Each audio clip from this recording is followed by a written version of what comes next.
We now have a fully functioning authentication server, but there's one thing that I still want to clean up.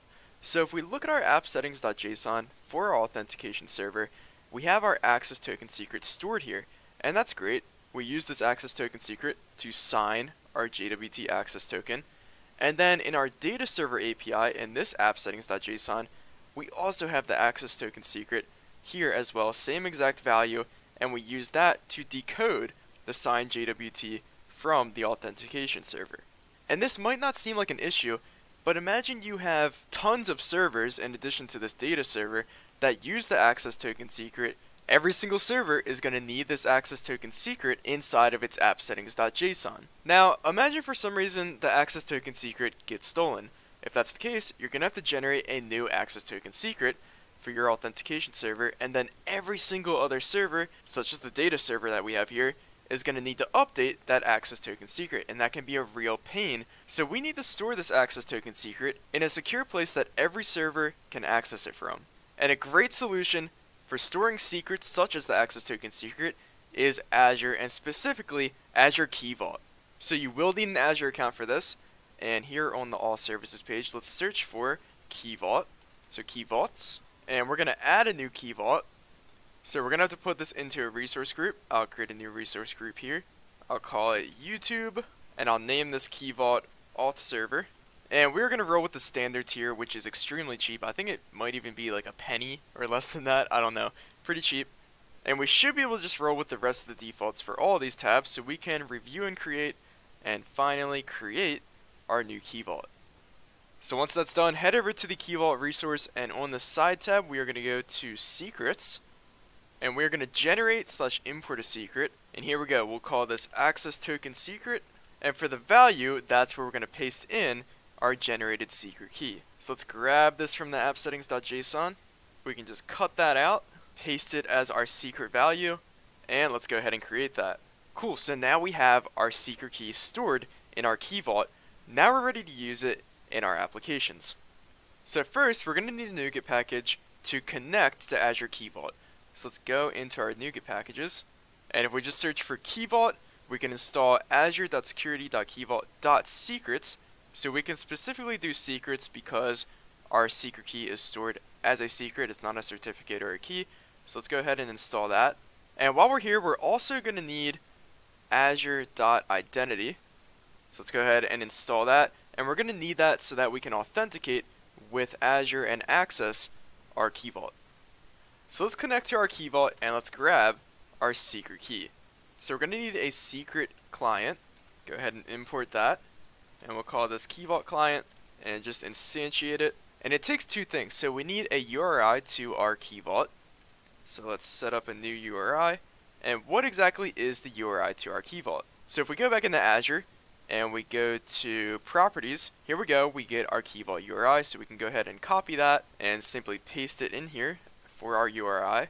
And in fact, I kind of want to move this to my app settings.json, so I'm going to cut this out and add a key for the Key Vault URI in my app settings.json, and just paste that URI as the value.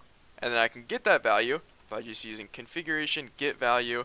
We're going to cast it to a string, and the key for that in our app settings.json is Key Vault URI. So that's nice. I just like having constants like that in my app settings.json. So what else do we need for our secret client? We also need a token credential. So we're going to use a default Azure credential. So we'll just instantiate that and import that. So this is using azure.identity, which is why we added that NuGet package. So the default Azure credential is used to authenticate with our Key Vault. And you might be wondering, like, how does it authenticate? Like, we don't even give it any credentials. We just instantiate a default Azure credential. So instead of passing in some credentials to this constructor, it actually gets the credentials from environment variables. And specifically, it needs an Azure Client ID, an Azure Client Secret, and an Azure Tenant ID. So how do we get those? So I'll leave a link in the description on how to get these credentials, but obviously we're going to do it right now as well. So you are going to need the Azure CLI, so make sure you have that. Just do an AZ. There we go, we got it. So we are going to create a service principal for our app, and that's going to give us back the client ID, the client secret, and the tenant ID. And then we're going to configure our Key Vault to allow our service principal to access the Key Vault resources. So let's create that service principal. So we'll use AD for Active Directory, SP for service principal, and we're going to create for RBOC, and we have to give this a name. I'll call it auth server. So we'll create that, and then it prints out all of this wonderful information. So we need to set some of these values as environment variables so that our default Azure credential knows how to authenticate with the Key Vault. So preferably you would actually set these environment variables on your machine that's running the server, but I'm just going to put them in my launch settings.json so I can put some environment variables in here. And obviously this isn't the best option because I do check this launch settings.json into my source control, so anyone could steal these secret values.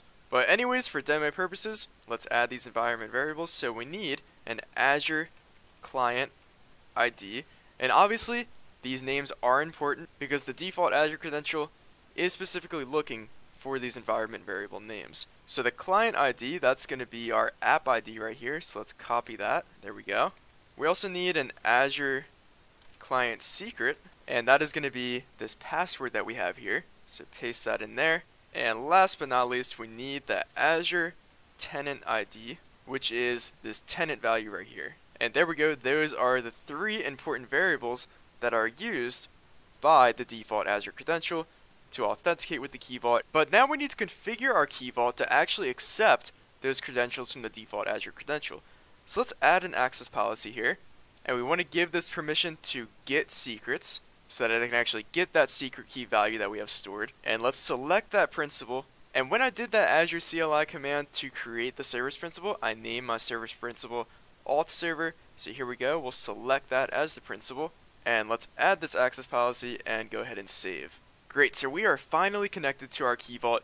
Let's grab the access token secret that we have stored in there, and we're going to put that onto our authentication configuration, the access token secret, and we're going to use our Key Vault client, and we're going to get a secret, and the name of that secret, we named ours access token secret.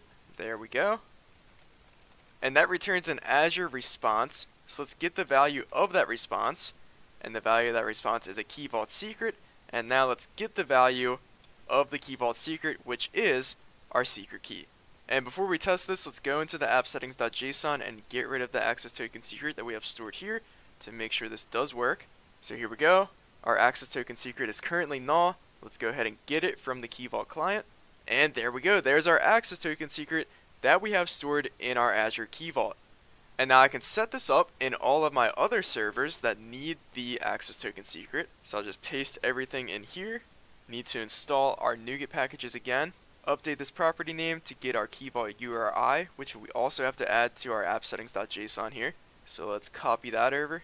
And while we're here, get rid of the access token secret, which is empty right now. And then we also have to copy over our credentials that we have stored in our environment variables. So we'll paste those in there. Again, this is not a good practice. These should actually be stored in environment variables. And now I'll start up the data server. And there we go. Our access token secret is loaded here as well from the Key Vault.